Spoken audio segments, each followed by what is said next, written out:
Welcome to Read Aloud with Calgary Reads. Okay, we're going to read The Good Little Book. Look at those eyes. The Good Little Book, words by Maclear and pictures by Marion Arbona. Once there was a good little book. It had fine printed pages and a simple cover and strong spine. It sat on a shelf in a study lined with other books. There were thick books and thin books, books for racing through quickly and books for savoring slowly. Some books were popular, others were less popular. The good little book was neither thick nor thin, popular nor unpopular. It had no shiny medals to boast of. It didn't even own a proper jacket. One day, a boy drifted into the study. Ooh, he doesn't look very happy, does he? This boy had just landed himself in trouble and had been sent off to think things over, which is what he did for exactly 12 seconds. Then he began to explore. Seeing that the room was full of ancient stuff that didn't do anything, the boy pulled out the good little book, and with a great sigh, he began to read. The silence of reading slowly filled the room. It spread through the walls and ceilings and spilled into the street. The wind whistled through a crack in the window. The clock ticked in the corner. But the boy didn't even notice. Look at him. Look at all the ways he's sitting in that chair reading. The book, the boy thought, couldn't do anything, did many things. It carried him to the deep sea and steered him towards a faraway land. It dazzled him and stumped him and made him laugh and gasp. He read it through. Then he turned back to the beginning and read it all over again. Look at him. He's even reading in the bathtub. Winter came and snow fell on the city. No matter what his days held in store, the boy never tired of reading the good little book. It didn't turn him into a bookish boy or improve his naughty behavior, but it did become a loyal companion, there to see him to sleep and distract him when he had to think things over.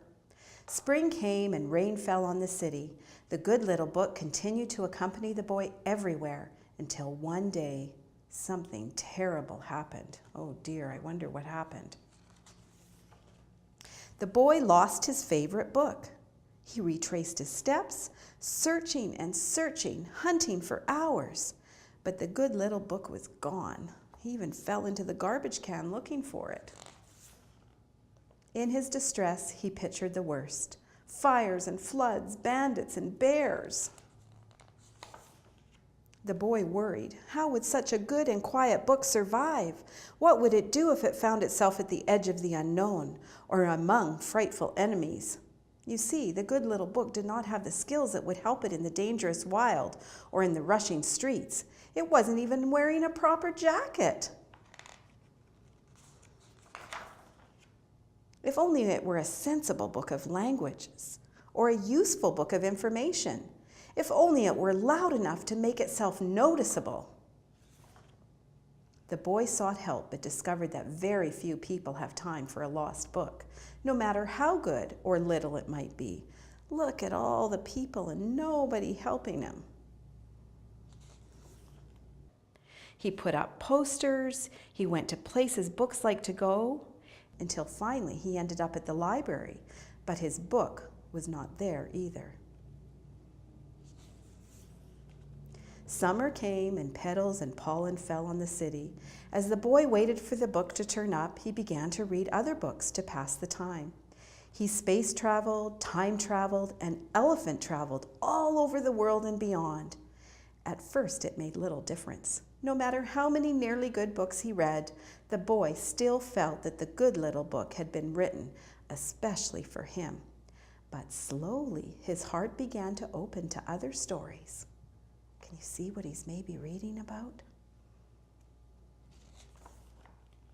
Little did he know that his lost book had been noticed. The animals had noticed. A squirrel thought it might be a thriller. A sparrow thought it might be a romance. A raccoon thought it might be a sandwich. A cat sat on it to keep it warm.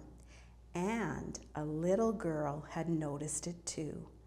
Look at it there, all on top of the ants. Autumn came and leaves fell on the city. The boy was out one morning when something caught his eye. He stopped and he opened his mouth to say something. Then he closed his mouth and let the girl and the book go by.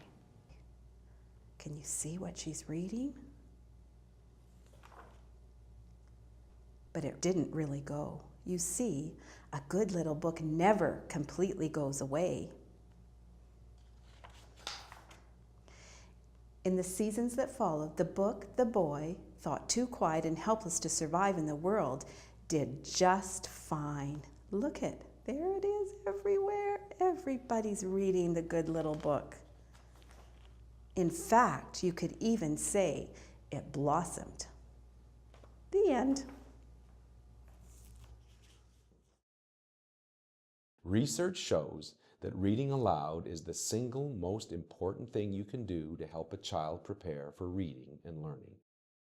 Find tips and tools to build brains and bonds at calgaryreads.com.